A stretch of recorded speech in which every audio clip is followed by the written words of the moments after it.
This I want to show you that the plastic that hold the roll arm with the motor is not breaking, but it's still making sound and moving. See it?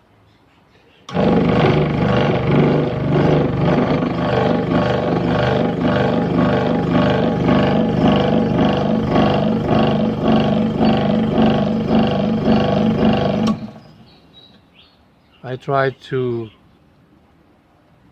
unscrew both to hold the arms.